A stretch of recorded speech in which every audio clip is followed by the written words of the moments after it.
everybody, and welcome to our second episode of the Out of Frame podcast. I'm your host, Sean Malone, and with me is Jen Mafasante and Paul Nelson. Welcome, guys. Thank you. So today, we're not going to do all the introductions we did last week. If you've missed the first episode of the show, go back and watch that, and you'll get to know all about Jen and Paul. Or you can just keep listening, and you'll get to know a lot about them anyway. So, that too. So also, it works yes. One way or another. But what we've been doing, it's horrible. What we've been doing, or what we would like to try to do, is to get into each of these shows, maybe talk a little bit about what we've each been watching, what we've been thinking about watching, just to kind of get reconnected about what we're all enthusiastic about in the pop culture world. And then later on in this episode, we will be talking about E.T., the Extra-Terrestrial, which I don't think any of us had watched for a good long time. Many years. And it was interesting. So Strong feelings. Mm-hmm. I have less strong feelings, which I think everybody's going to disagree with. I had weird feelings. Okay, lots of different feelings. All the feels, you guys. So just going to tease that, leave that hanging out in the universe. We will get to that a little bit later. But Jen, what are you watching right now? Ever since my children came to the realization that, hey, maybe movies are actually pretty cool, we've been going through and watching a lot of just fun, family-friendly movies. And lately, it's been the Pirates of the Caribbean series. Yes. And recently, it's a wide range. It is a wide range. And recently, we finished up the third Pirates of the Caribbean movie. Which one is that? At World's End. And that's with the big East India Trading Company versus the pirate armada. Yeah. Sort of, and all of that versus Davy Jones and the Leviathan. So I enjoyed the Davy Jones stuff, also because I like Bill Nighy. But was that the one where Jack ends up on the island with like all the crabs and stuff? Yes. And also, fun That's all I remember fact, of that movie. It's like Keith Richards' cameo. Is that the Keith Richards one? Keith Richards' cameo. It makes sense. He hasn't aged since either. No. I mean, It's like 10 years ago, and he still looks the same. to be fair, normally when you say he hasn't aged a day, you think looks good. You think Will Paul Smith Rudd hasn't aged a day. Paul Rudd in has the not last aged 10 a years. day. Paul Rudd, Julia Louis-Dreyfus. yeah, they look great. Yep. I really Keith need to Richards. know what their skincare regimen is. Like, I need that Would secret. you like to know what to Keith know. Richards' secret is? It's probably a lot of cigarettes. I think And Paul nailed it on one. Nailed it in one. Also cocaine. Probably booze also, but Yeah. either way. I can All get the in above. on like one of three. And it's not the cocaine. It's a preservative of some kind. I'm not really sure, but it doesn't seem healthy, so I think we should probably avoid it. He's still Anyway. alive, He is still alive. so he's doing something right. I guess. Sure. Unclear. Anyway, it's a delight. Yeah. It's a delightful set of movies. They're just a lot of fun to watch. They're just They get weird. these big sprawling romps. Yeah. But at the end of At World's End, Sorry, I'm trying to remember which of they all just blur right together to me. They do a bit. Because I remember one, they're on an island and having like a sword fight on a wheel for some reason.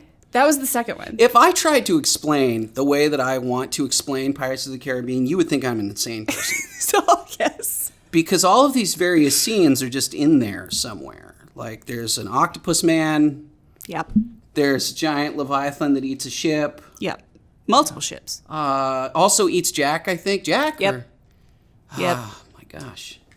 The first one, it's fantastic. It actually really is. After that. I don't know. Regardless, They're nuts. They're an insane They're enjoyable. series of they're movies that are bonkers, but fun. they're so much fun. They're Yeah. so much fun. But at the end of At World's End, there was a very out of frame moment in that, like, the main bad guy from the East India Trading Company double crosses the pirates. Yeah. He's like, oh, they thought we were going to keep our bargain. Ha ha ha! How droll. They didn't really do that. No, and like they. Historically accurate. East India Trading Company was just the Not great. worst, you guys. But he's confronting, Captain Jack Sparrow. He's like, it's nothing personal, Jack. It's just good business. And then, business. immediately gets his ship blown up and all that good stuff. And it was Pause. For those of you who haven't seen the It's Just Business episode, go check it. the It's Just Business episode is one of my favorite out of frames. That was in my brain for 10 years. I believe that. 100%. 10 years.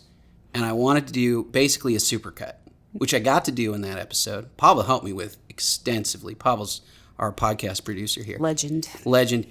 Extensively pulling clips for that was nuts.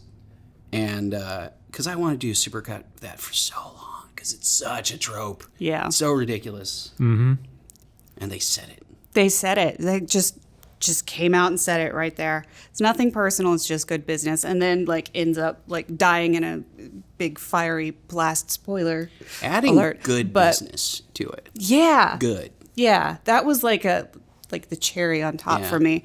And then at which point my husband and I look at our children and go, so the lesson here, kids, is that not honoring your bargains is not in fact good business. And they're like, you are correct. It's Mom. pretty bad business actually. Yeah. They don't teach that in business school to No. go back on your contract. In fact, I'm pretty sure they teach the opposite of that. I would hope so. You would be in a pretty terrible business school. It's probably an indicator that you should change. Agreed. Yeah. That's not a business school. That's a business school. The thing that was terrible. Yes, it was. Just absolutely terrible.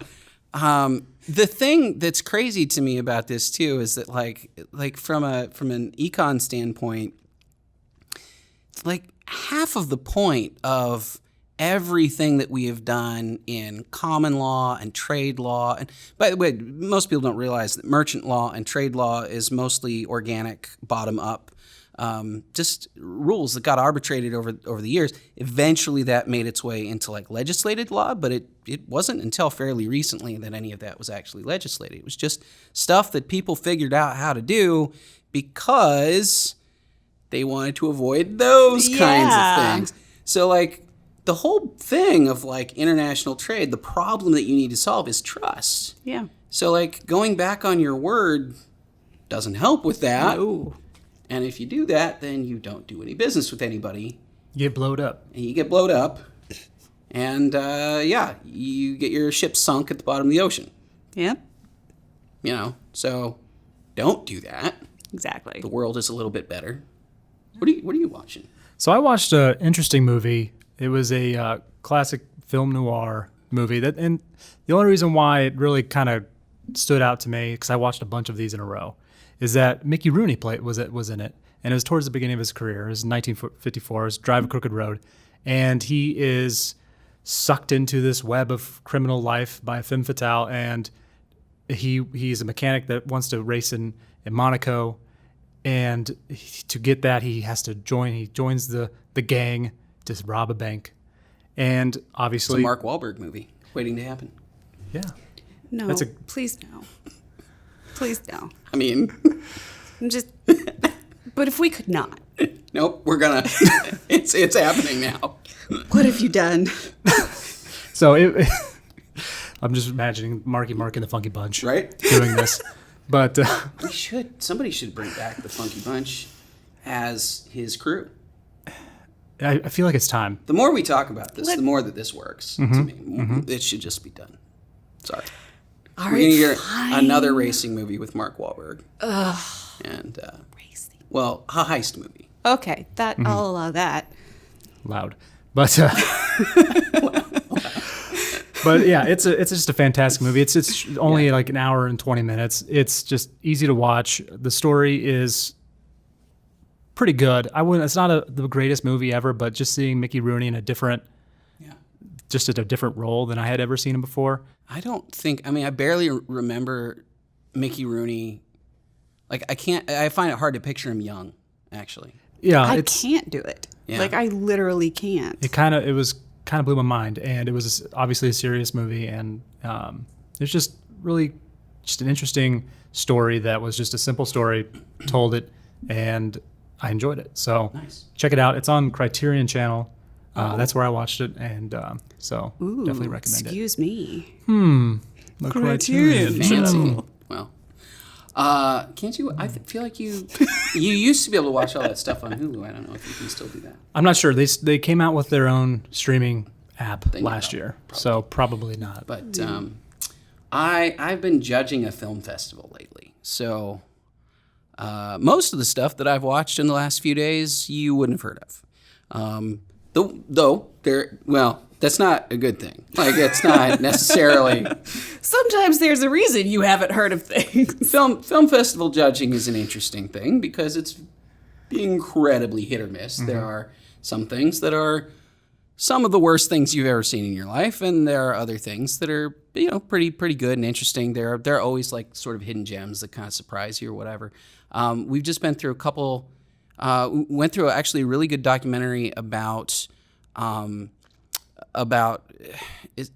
guess I would call it to some extent sort of futurism in a way, which is really about permissionless innovation, which is a term you guys probably have heard of before, but maybe not everybody else has.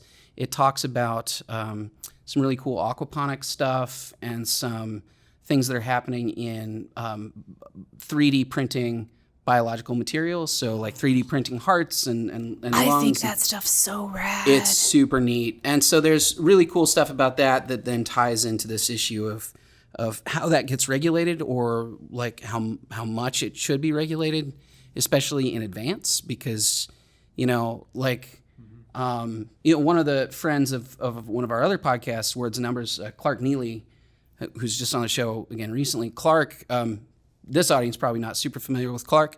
Clark is an attorney, now works for the Cato Institute, was at the Institute for Justice for a long time. He has argued in front of the Supreme Court a bunch.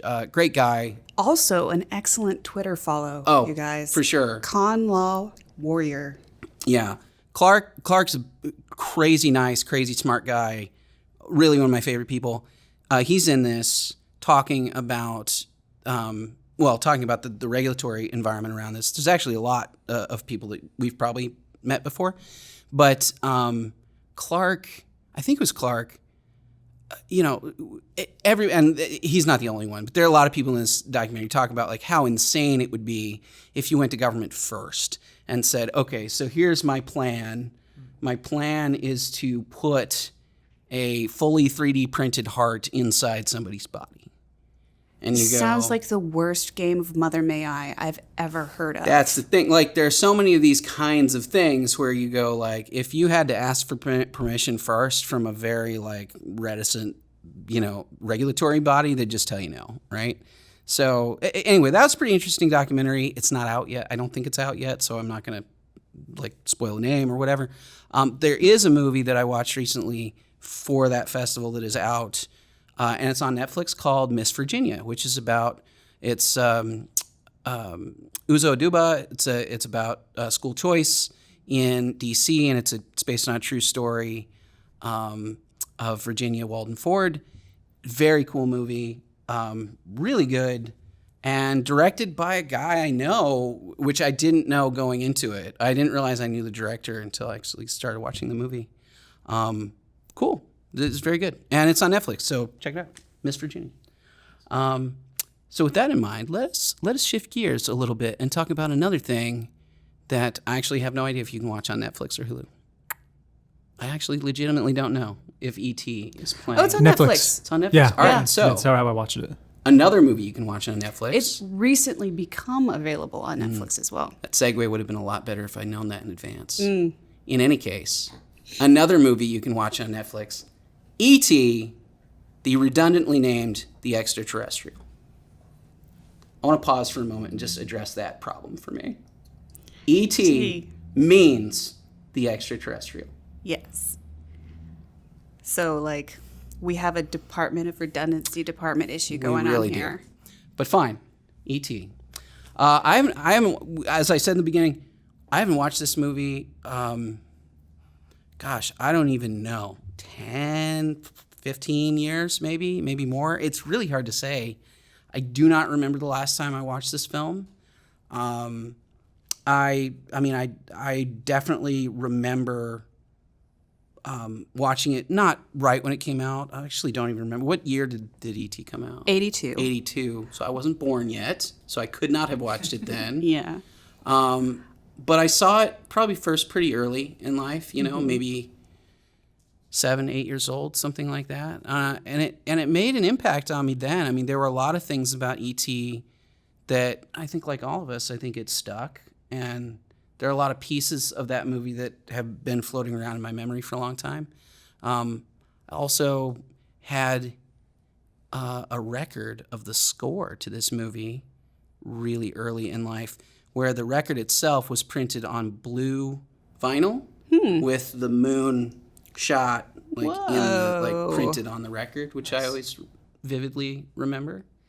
It's a long time ago. I gave that record collection up before I started moving around the country because records are heavy and I don't really care about them that much. So that did not survive a move at some point. But yeah, I don't know. I'd love to get your guys' thoughts.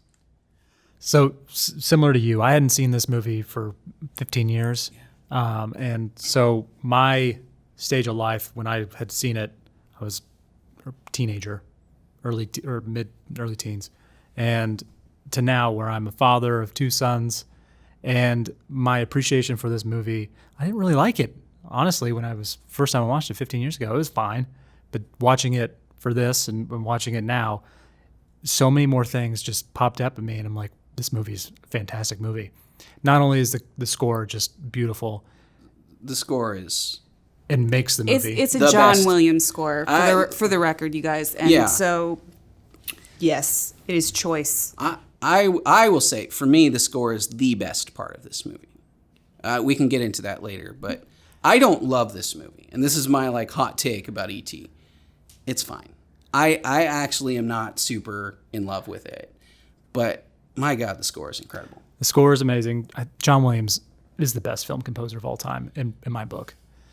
He has put more just immediately recognizable music out, and that has just changed movies forever. But aside, fantastic score. And what really stood out to me watching it now, being a father, is that the adult characters made so much more sense.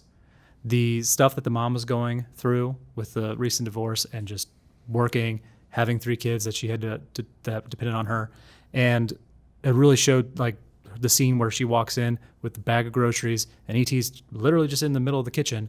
She doesn't notice him, and at the time I'm like, when I first watched it I was like, oh, stupid adults. How could you miss them? And now carrying in 2 kids a bag of grocery and the smallest one saying, oh, look at this, and whatever. I could totally see myself doing the exact same thing. I would 100% miss an alien in my kitchen while I'm putting groceries away. That would definitely happen. I'm going to throw a wrinkle into this question a little bit. Would you not recognize the shape and size of your child under a ghost costume? Yeah. I mean, maybe. But she was. It depends. She had those also, cat eyes things too. So maybe there was also clearly drunk that evening. Well, so I don't think that was established, but you're probably correct. Context clues. You're probably correct. Halloween. Yeah. And so also she dressed up, but she didn't go with the kids, which I thought was kind of amusing. Right. I do that. You just I dress up to give out candy. I stay at the house to give out candy while my husband and the boys go out trick-or-treating. Maybe before we move on, we should back up and give a plot synopsis of this movie in some kind of way.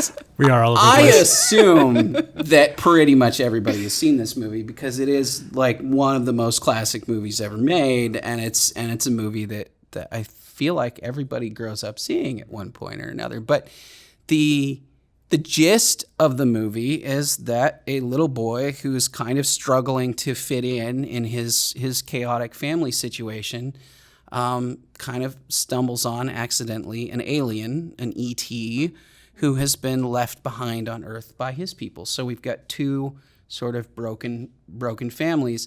And I was talking to these guys about this before we started recording, but like this is a major theme of a lot of Spielberg's work, right? Like is Spielberg sort of somewhat famously like had a really strained relationship with his father in particular.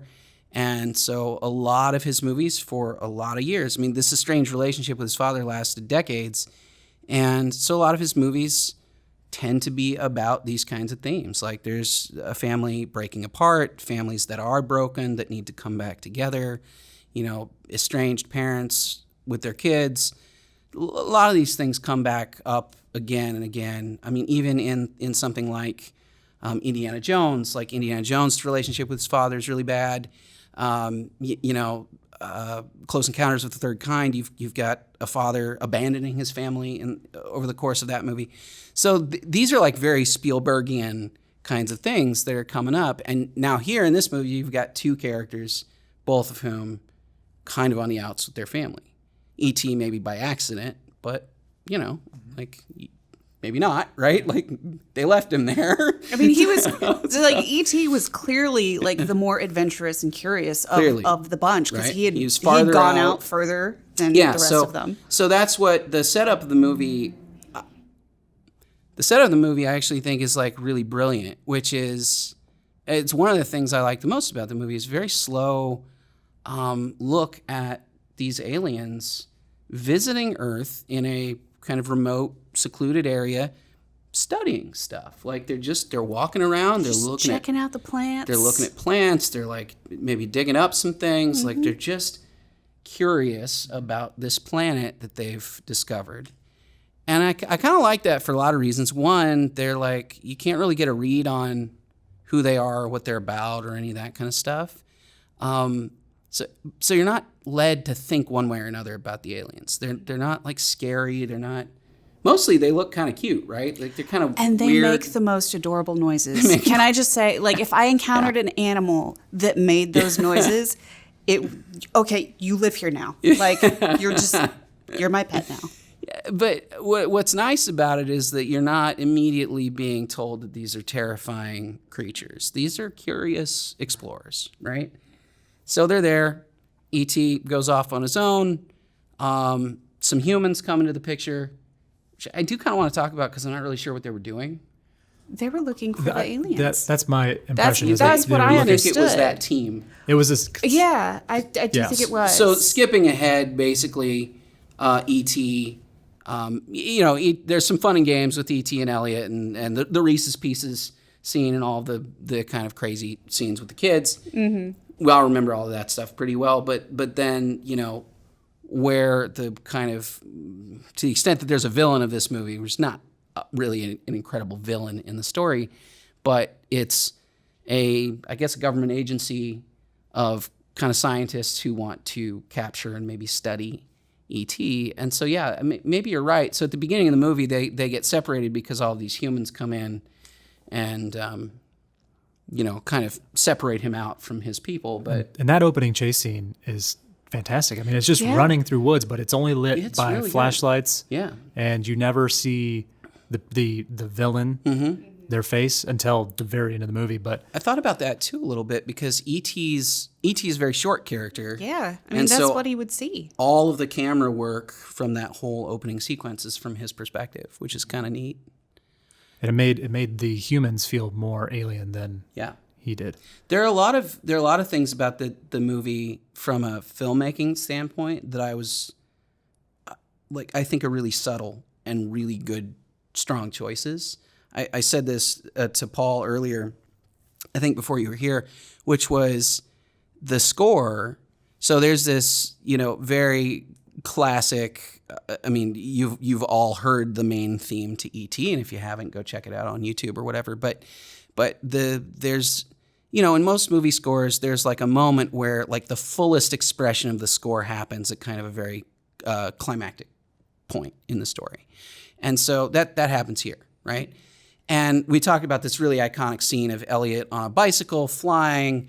The moon is giant in the background, and so he's backlit by the moon, and this is this huge, iconic scene from E.T. And I was talking to Paul about this earlier.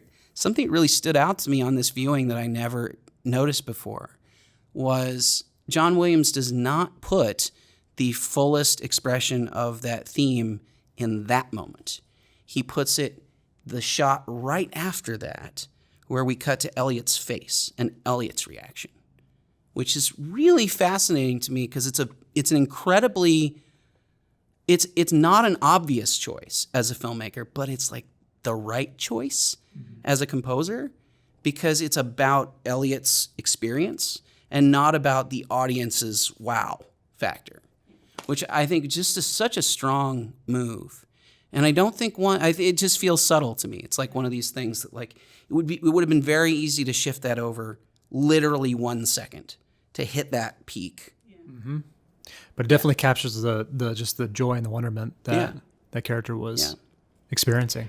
Okay, so one of the things that I really, really enjoyed that was also kind of subtle was the sound effects in the movie. Specifically, in the very beginning, it's in the chase scene, the humans sort of hunting the aliens, the jangling of the keys on the key ring that's attached to the belt of like the main bad guy or whatever. And it's such a commonplace sound. Is something you hear all the time, but it becomes emblematic of everything that scares E.T. and scares these children. The idea of being locked in place is just. I hadn't thought about that as a metaphorical aspect of that, but that's a good observation. I think one of the strongest things this movie does is it provides everyone's motivations without having to say it. Yeah. Yes. Yeah. And it's like from the chains, it's like, you know what he wants. He wants E.T. Don't know what reasons for, but he knows like they're coming. Like to the side characters of Drew Barrymore and the older kid and the mom. They paid so little screen time to their stories, but you know exactly why their characters are doing what they're doing in the different scenes that they're in, because of just one little line of dialogue or just the way they react to something. Yeah. It's a really cleanly made movie in that sense. It's a very good movie.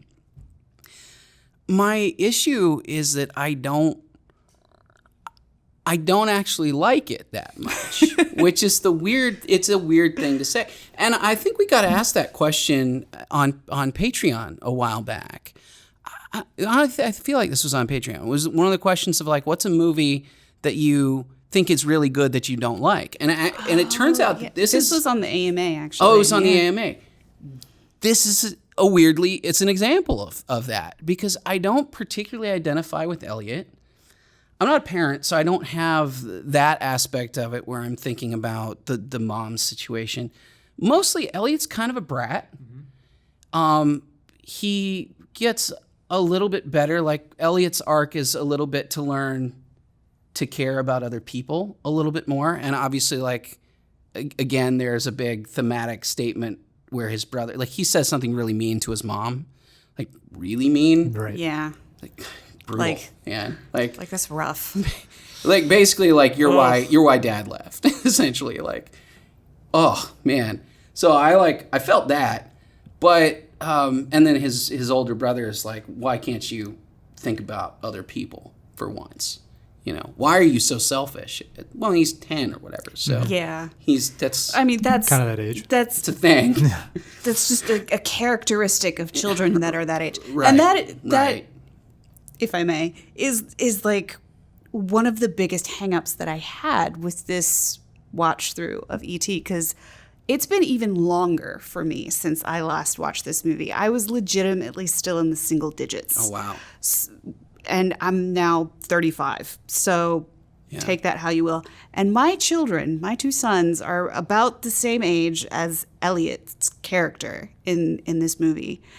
And I can absolutely see them finding an alien and deciding to, one, keep it, and two, hide it from me. Like, that is 100% on brand for 9-year-old boys. For sure. And so I had this really weird sort of, this is actually a really lovely movie. It's a compelling story, but I spent probably 2/3 of the film being annoyed at my children who are asleep for hiding an alien that they definitely don't have. That's on the level of like waking up from a dream and then being upset with somebody Yes. for a thing that they had nothing to do. It makes no sense. I'm not even going to attempt to justify it because there's no way to. Like, it's just the worst thing. But that was the feeling that I had. And then, like, the last third of the movie, I was just angry at the government. So Government.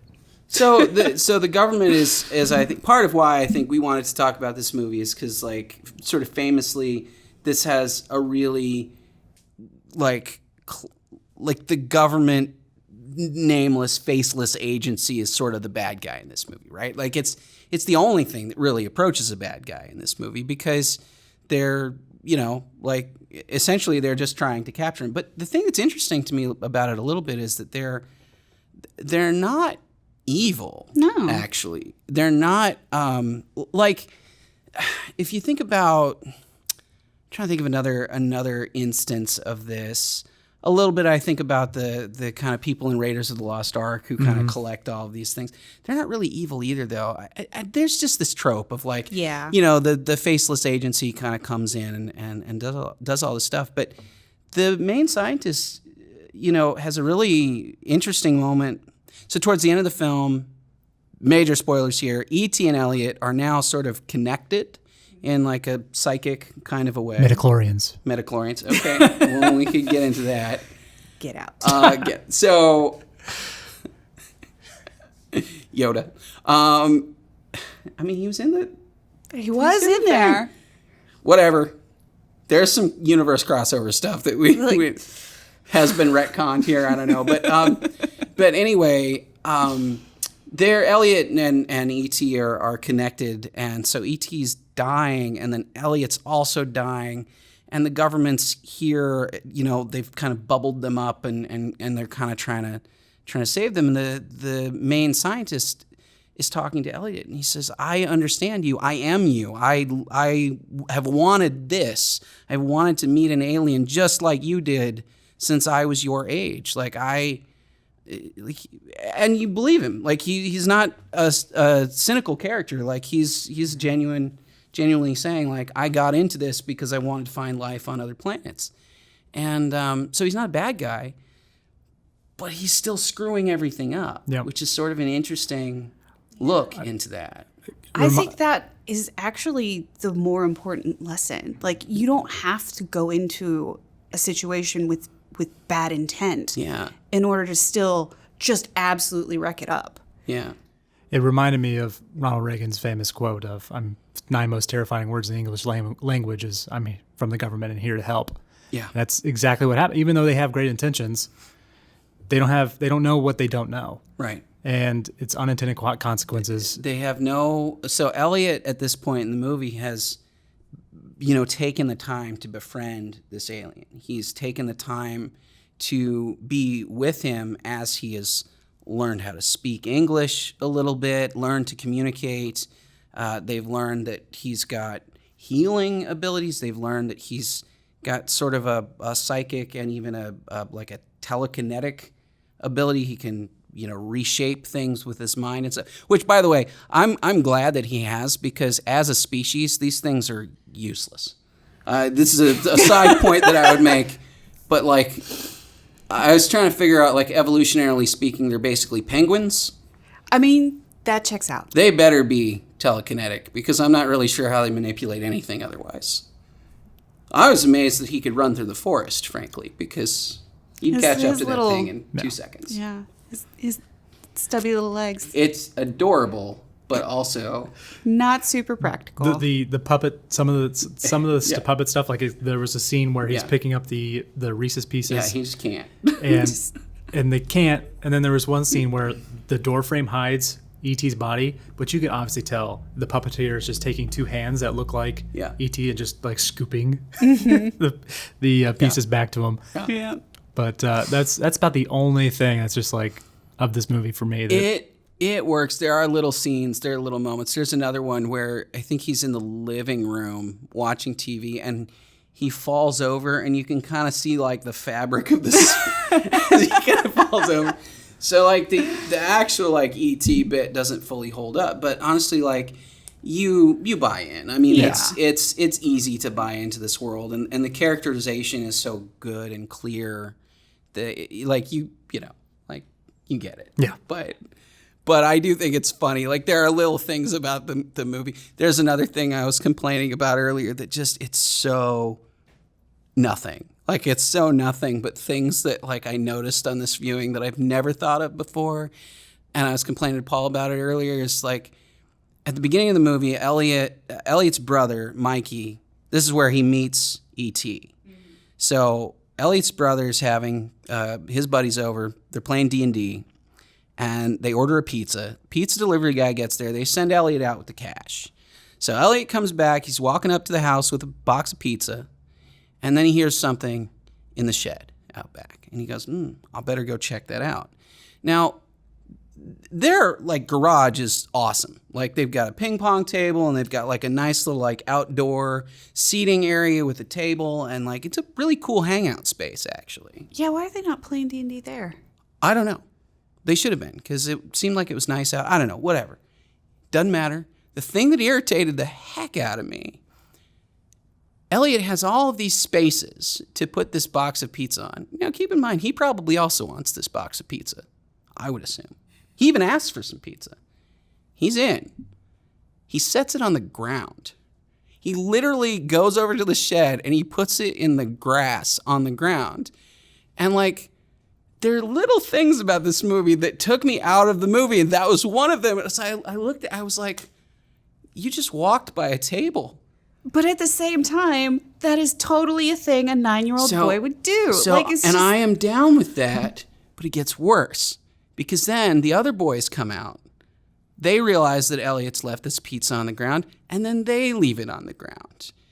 And it gets even worse, because the mom comes out, and she complains to the boys that they ordered a pizza without telling her, and she leaves it on the ground. Okay, yeah. The entire sequence, like, this is the dumbest thing to, like, even think about.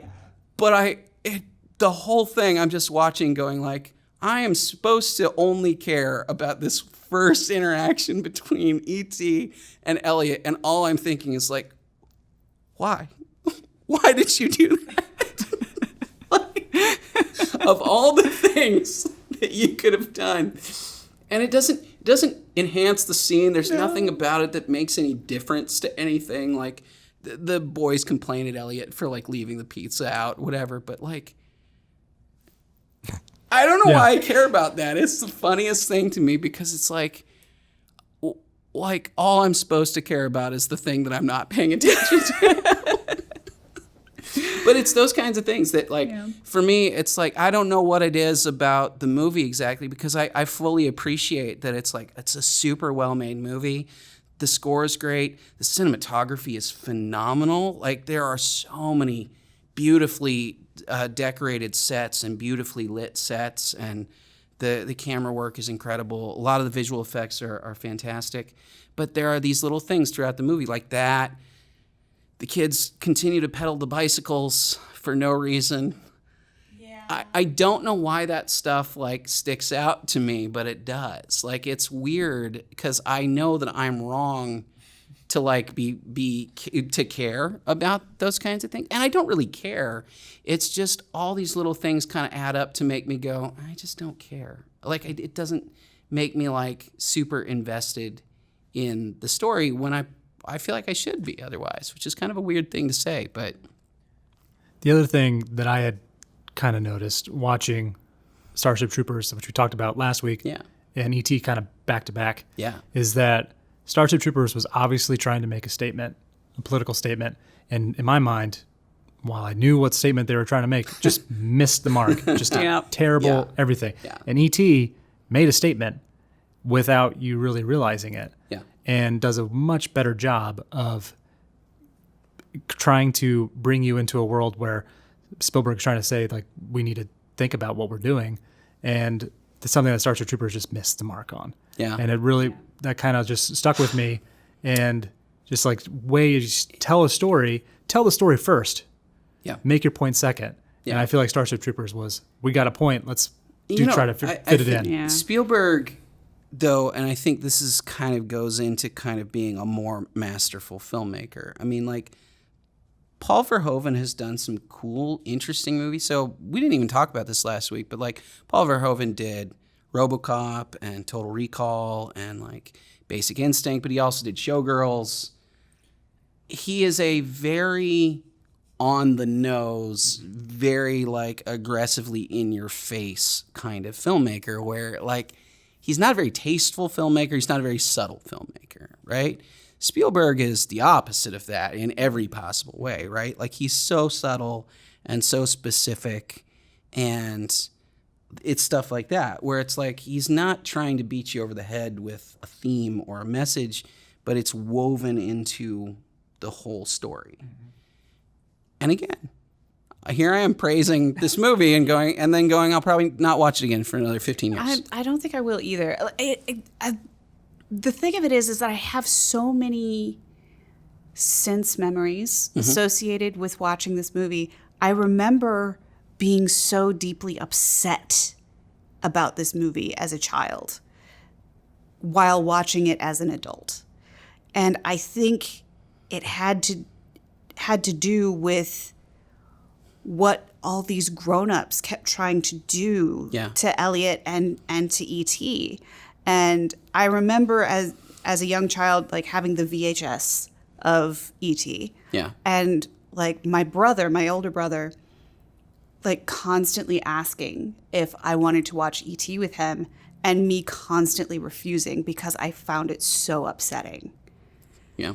And then to come back as like a fully grown adult with my own family and kids of that age, of Elliot's age, and to watch it again is just, it was a very surreal, like I'm feeling so many different things, and it was difficult to sort out what was like memory emotion and what was actually coming from the film. And it was not an entirely pleasant experience. I don't think I'll watch it again anytime soon. And I think that's a little bit of an interesting thing for me too, because I think most of my memories from the film they're not super emotional. I don't think I connected to it a ton even then. And I don't know why, but because when I think about the things that I really remember from the movie, they're more visual imagery than anything else. I remember the Reese's Pieces stuff. I remember Elliot dragging him into the room. I remember the bicycles flying over the vans, like the government vans that come in. Sure, right? Like I remember, like all of the trappings of the movie, E.T. Phone Home, like all that stuff. Like I have memories of all of that. But I don't have any real connection to the idea of like, oh man, I was Elliot when I was a kid. Or like I felt like, I think you said before, like he was a middle child or whatever and kind of had that. It's just me and my brother. We were basically the same age. We played together all the time. If my brother was into D&D, we would have probably done D&D together. We had bands together. We did all those things. I didn't have that sense of disconnect with, family in that sense. So I don't know. I guess, like I said, I fully recognize that it's a very well-made movie, and then also like... Just didn't work for you. Just not there. Yeah, it kind of surprised me because like I had said earlier, when the first time I watched this years ago, I didn't really particularly enjoy it. So I was kind of going into it with the idea of, oh, it'll be good, but I'm not going to enjoy it. And I don't know, it just blew me away how well made it was, how good the story was, without how a lot of movies nowadays are just tell you how you're supposed to feel. Yeah. And this does not do that at all. And the other thing that I found interesting when I was kind of reading up on some stuff about this, so the original movie, the cops, when they first take off with a bunch of kids at the very end of the movie, cops had shotguns in the original cut. They actually took them out in about 2000 and put walkie-talkies in. Huh. But since Spielberg has realized the error of his ways and gone the opposite of George Lucas, and now they put the shotguns back in. No kidding. So the Netflix version has the shotguns. Yes, yes, it does. Do not recall. And the first time I watched specifically. it, they had the walkie-talkies. I'll have to go back and like look at that scene. 'Cause I watched it. I own it on Vudu, and so I just watched it on Vudu, and I didn't pay attention to. It didn't occur to me to even think about it actually. So I have no idea whether or not they had shotguns or walkie-talkies. And the Yeah, other, I watched it on Netflix, and yeah, they definitely had shotguns. I didn't know that about Yeah. Spielberg. That I appreciate that though. yeah, it was very interesting. 'cause That man, we're already probably over time as far as things go, but like maybe next time we should talk about some of these things. Gone with the Wind, for example, is big news right now. Is people thinking about banning Gone with the Wind because of its outdated, sort of racial stereotypes and things of that nature. And I am super ardently opposed to retroactively altering that kind of art because it is a product of a specific period of time and culture, and it's kind of a time capsule in a lot of ways for what was going on. I mean, and by the way, with E.T., you have little kids running around unsupervised. You've got I think they were smoking cigarettes in the first. they're smoking cigarettes. Yeah, I don't know if it's one of the teens. I think it's was one of the kids yeah. playing D&D. They've got a cigarette going. I didn't catch that. Oh yeah, that's very smoky in there. Elliot got drunk at school. I really thought. Well, E.T. gets drunk and they're connected. E.T., yeah. Elliot gets drunk at school, which my wife pointed out. Nothing ever happens to Elliot as a result of that, by the way. Well, Yep. I feel like the movie only took place within like 3 days. Yeah. So So maybe he gets expelled later. It's unclear, Yeah. but yeah, he actually does kind of wreck his science class, and nothing bad happens to him. It's fine. It's fine.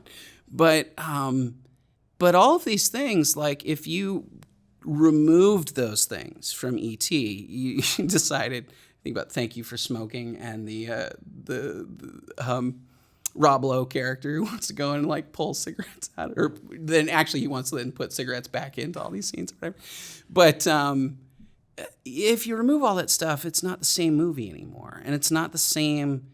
It loses the context of the times, and I really think people are smart enough to watch Gone with the Wind or E.T. or any of these movies and recognize that there are aspects that depict a different culture than we have now. A different sort of level of understanding of other people.